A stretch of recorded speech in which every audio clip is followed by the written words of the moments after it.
Narkotika di dalam undang-undang itu adalah sebuah zat atau bahan yang berasal dari tanaman atau bukan tanaman, sintetis maupun alami, yang menyebabkan perubahan pada susunan saraf pusat, yang menyebabkan perubahan kesadaran, dan yang paling utama adalah dia menyebabkan ketergantungan. Sebenarnya narkotika itu digunakan di dunia medis ya, untuk pengobatan, untuk terapi. Tetapi yang salah adalah penyalahgunaannya.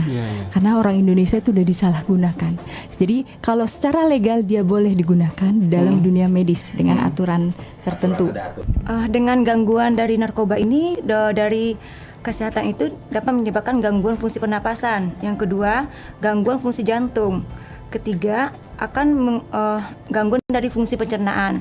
Terus kulit juga, terus reproduksi juga iya. Dengan penggunaan narkoba, misalnya bagi pria mungkin spermanya akan menurun. Ya, ketika kita menggunakan narkoba, zat kimia yang masuk ke dalam pembuluh darah akan disalurkan ke otak. Jadi ketika masuk dari sel-sel yang demand yang masuk itu akan salah satu putus.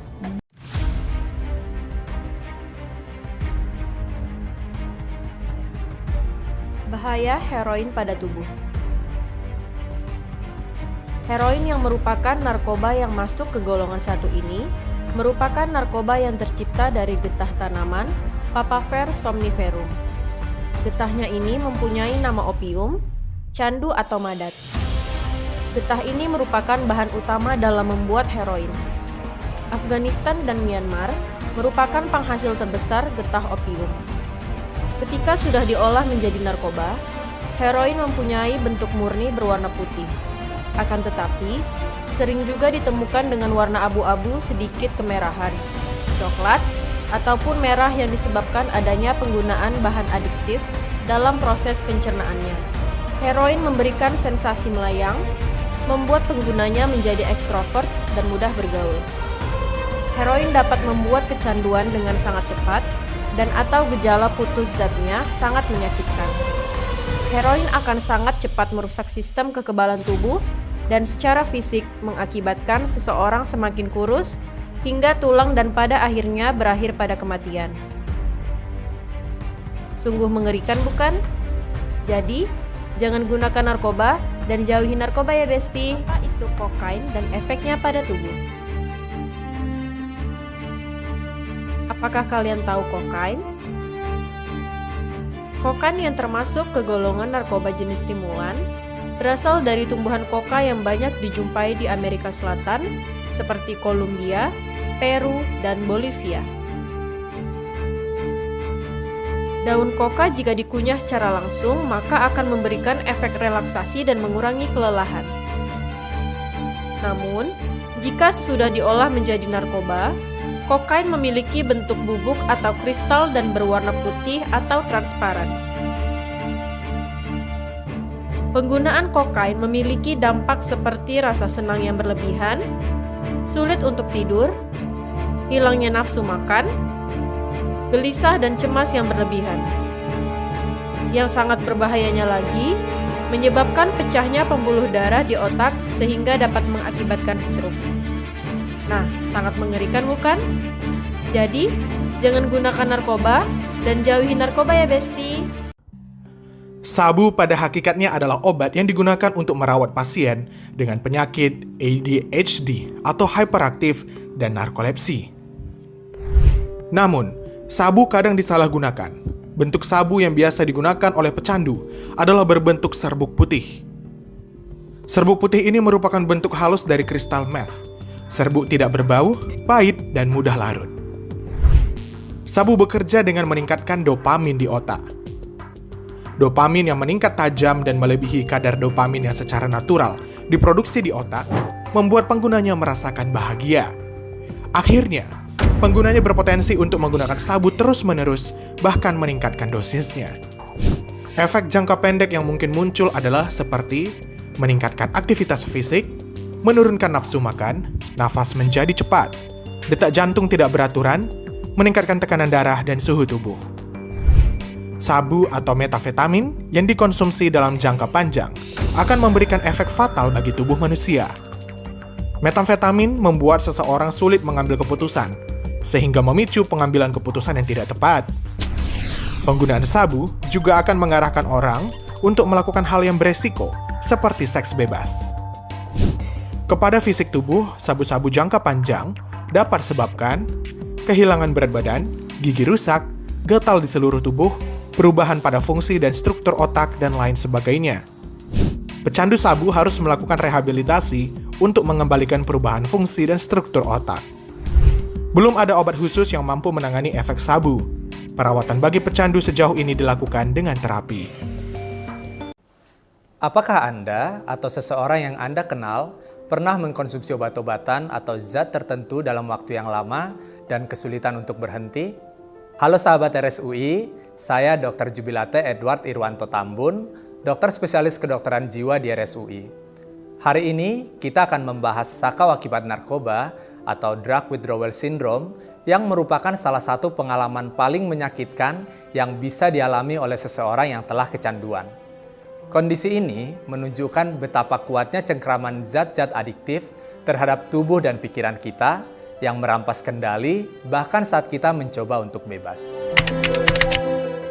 Sakau akibat narkoba atau dalam istilah medis dikenal sebagai drug withdrawal syndrome adalah kondisi fisik dan psikologis yang terjadi ketika seseorang yang telah ketergantungan pada zat adiktif seperti narkotika tiba-tiba menghentikan atau mengurangi konsumsinya.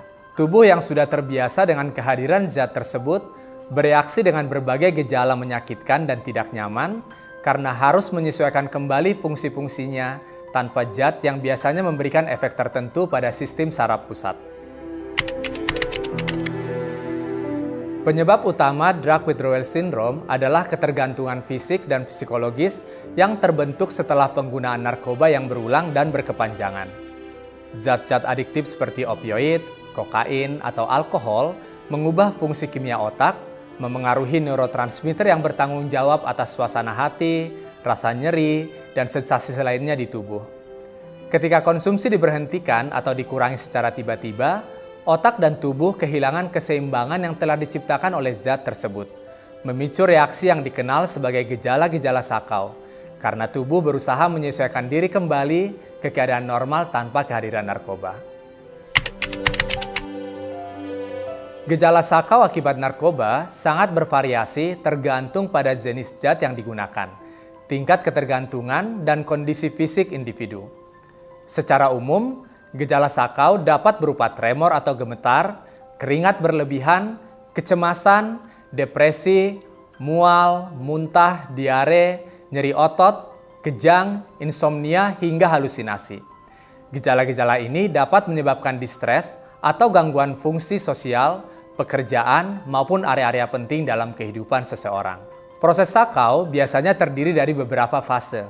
Fase awal, gejala mulai muncul beberapa jam setelah penghentian zat, seperti kecemasan, gelisah, dan keringat berlebihan.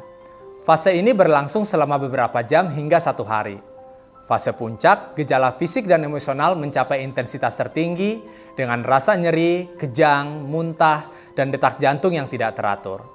Fase ini berlangsung selama beberapa hari.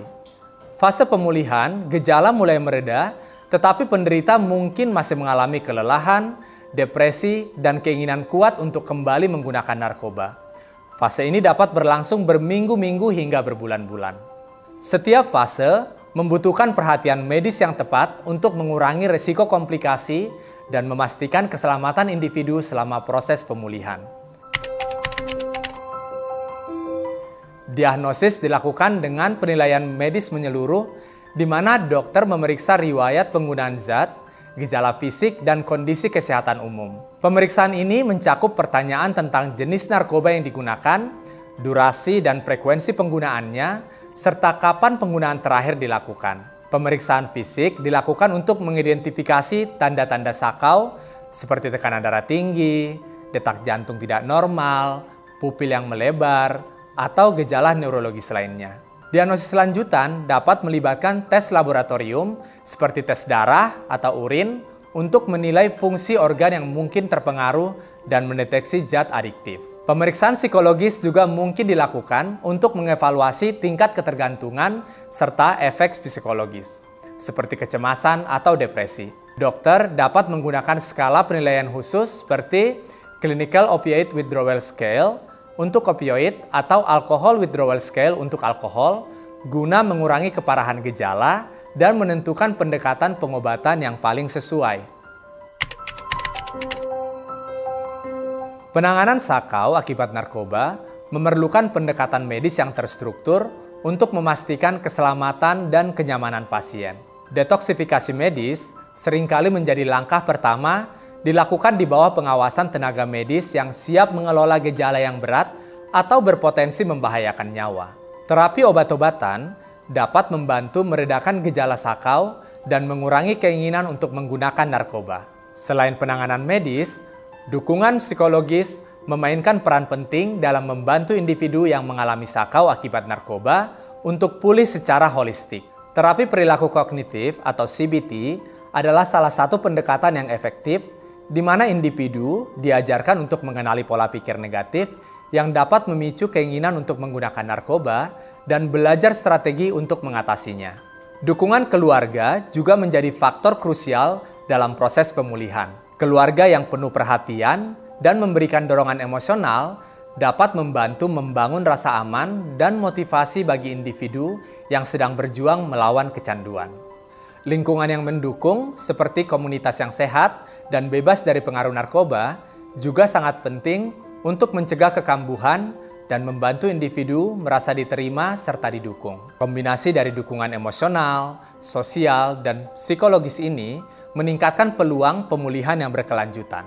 Sakau akibat narkoba atau drug withdrawal adalah kondisi yang sangat serius dan membutuhkan perhatian khusus. Dengan penanganan medis yang tepat, dukungan psikologis, serta peran aktif keluarga dan lingkungan, individu yang berjuang melawan kecanduan memiliki kesempatan yang lebih besar untuk pulih dan menjalani hidup yang lebih sehat.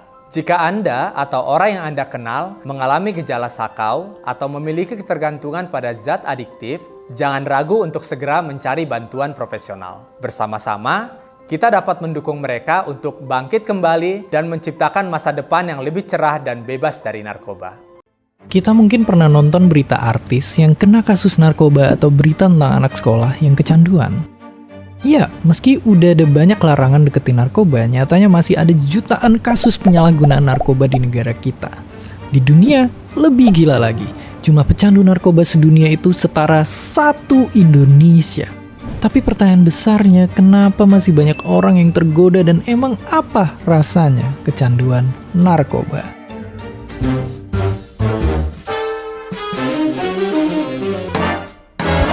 Oke, sebenarnya narkoba itu emang ada macam-macam. Ada yang bikin kita jadi sangat berenergi sampai berasa bisa lari bolak-balik Bandung Jakarta. Ada yang bikin jadi ngantuk dan tenang, dan ada juga yang bikin halusinasi. Ya, ngeliat, ngedenger, dan ngeliat hal-hal yang sebenarnya nggak ada. Nah, salah satu jenis narkoba yang paling populer adalah sabu-sabu. Narkoba penambah energi yang bikin pengguna yang ngerasa super seneng secara instan. Tapi, apakah iya senikmat itu sampai bisa bikin kecanduan? Dari hirupan atau suntikan pertama, efek sabu langsung kerasa. Napas jadi lebih cepat, badan gemeteran, dan jantung berdebar-debar kayak lagi jatuh cinta. Kita jadi semangat, menggebu-gebu, dan percaya diri ngelakuin apa aja. Penyebabnya, hormon bahagia satu ini yang bikin kita ngerasa senang, rileks, dan nyaman. Ibarat hadiah buat otak. Hormon ini bisa muncul secara alami dari kegiatan sehari-hari. Tapi sabu-sabu bikin otak kebanjiran sang hormon. Lama-lama, hormon bahagia ini bakal habis juga. Masalahnya, otak udah terlanjur terbiasa ada di mode kebanjiran. Pas banjirnya surut dan balik ke kondisi biasa, kita malah jadi cemas berlebih, sedih, bahkan sampai depresi. Ya, mungkin pakai sabu-sabu itu kayak naik roller coaster. Makin tinggi naiknya, makin keras juga jatuhnya.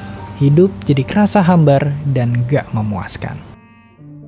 Kalau nyerah sama godaan dan konsumsi lagi, otak bakal terbiasa dan jadiin sabu-sabu sebagai satu-satunya sumber kebahagiaan. Dan inilah yang bikin kecanduan. Mereka-mereka yang udah gak bisa lepas dari sabu-sabu bisa kelihatan dari fisiknya.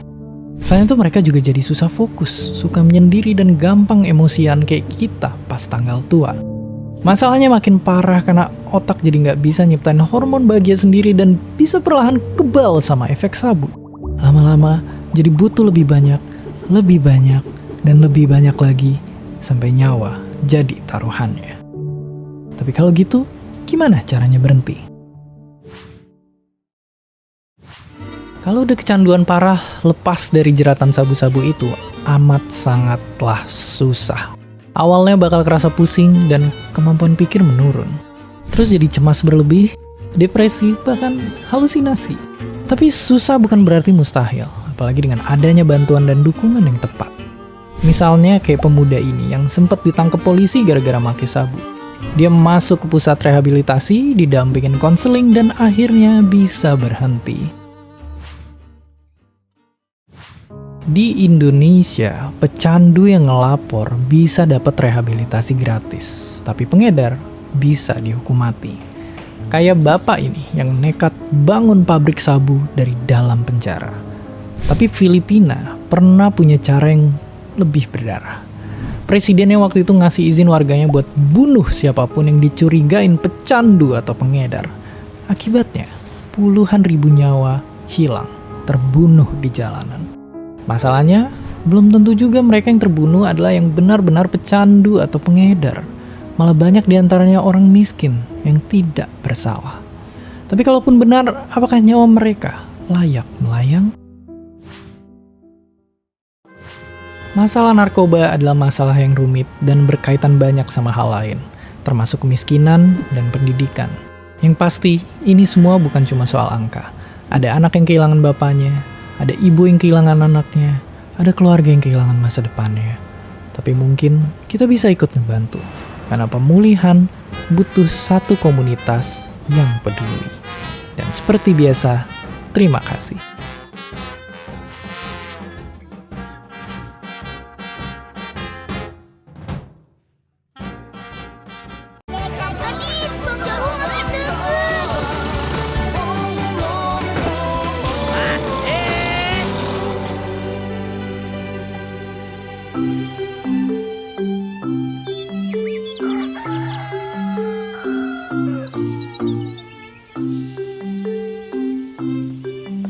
Assalamualaikum. Waalaikumsalam.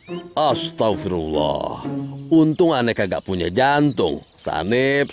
Lah, Bang Haji, kalau kagak punya jantung bagaimana bisa napas? Aduh, boleh kagak? Sehari aja ente kagak bercanda, Nip. Soal tamu yang bentar lagi datang, apa nih yang harus saya siapin? Hah? Atau kita mau pakai tenda sama upacara penyambutan? Nah, ntar aneh koordinasi sama Jarwo, Bang Haji. Standby pokoknya saya mah. Perasaan kagak ada pohon di sini kemarin. Kagak usah, Nip. Tamu ini kagak begitu orangnya. Lagian kan dia udah sering kemari. Siap, laksanakan Pak RW. Ente dampingin aja ya. Soalnya aneh kagak bisa. Harus rapat di kelurahan. Siap. 86. Bah, ini pohon ngalangin mulu ya.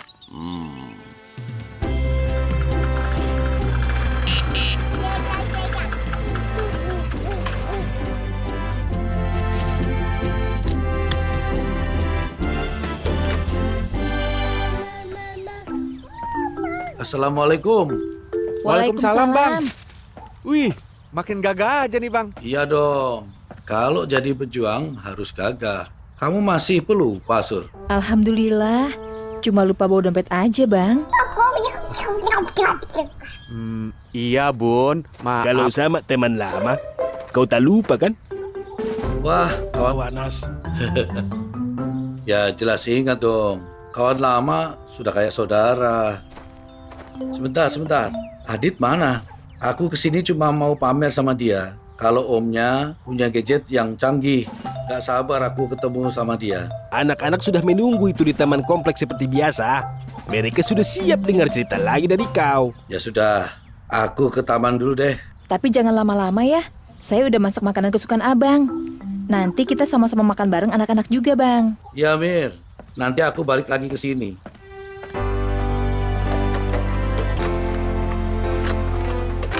Assalamualaikum. Waalaikumsalam. By the way nih ya, lihat Bapak Jenderal nggak ke sini? Jenderal kau sudah pergi ke taman. Siap, Para, siap. Saya ke sono. Bah, mau kemana kau? Arah taman itu ke sana. Iya. Ngapa gue jadi bingung ya? Set dah.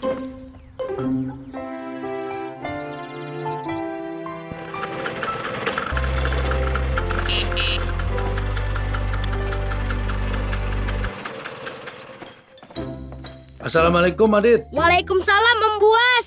Wah, anak-anak di sini makin sehat-sehat saja ya. Hebat kalian. Pade Buas, cerita lagi dong. Kalau Pade Buas cerita, Ucup seneng. Seru. Hari ini Om Buas gak akan cerita. Ya, nggak seru ah. Eits, tapi Om punya kejutan untuk kalian.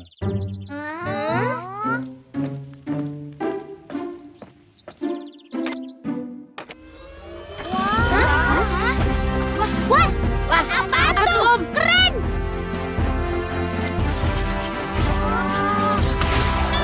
Astagfirullah, apaan tuh Kak Adit? Nggak tahu Cup, Kak Adit juga baru lihat.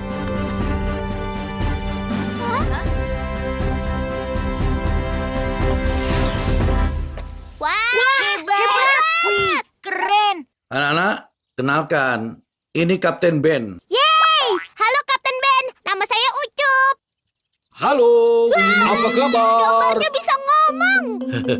Gak cuma bisa ngomong loh, Cup. Kapten Ben juga bisa baca puisi. Hai anak-anak harapan bangsa, jadilah juara dengan bangga, agar hidupmu riang gembira. Hei anak-anak penerus bangsa, raihlah asa dan cita-cita, tentu tanpa narkoba. Keren. Tunggu. Kapten Ben juga bisa nyanyi loh.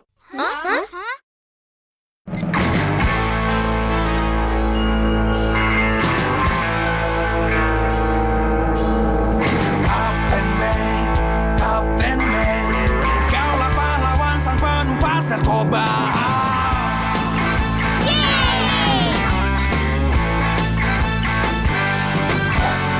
Kapten Ben, kau takkan biarkan kami tuh coba-coba. Kapten Ben, kau gagah berani hadapi kesesatan.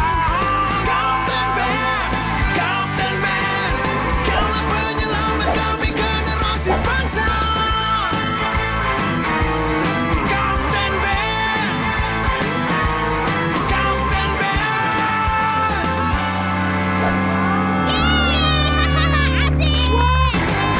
Banget. Waduh, hampir lupa. Bundanya Adit pasti marah nih. Soalnya dia sudah masak buat makan bareng-bareng. Gimana kalau kita ke rumahnya Adit ya? Setuju Om Buas, Denis juga udah lapar. Sama, Ucup juga lapar. Oke. Ayo kita sama-sama ke sana. Lagian sudah mendung gini, mau hujan. Jadi anak Indonesia harus pintar, sehat. Karena penyangkut generasi yang akan datang. Kalian semua harus saling menjaga ya. Yeay, makan. Ayo makan. Kita makan. Iya, Cup. Kita makan. Iya, Cup. Kamu boleh makan yang banyak deh di rumah Kak Adit. Asik.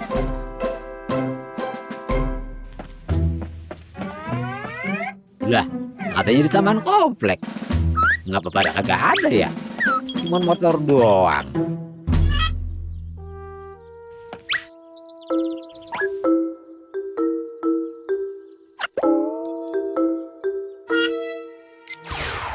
Halo, saya Kapten Ben.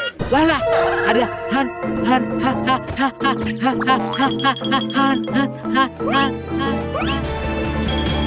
Ayo berani jangan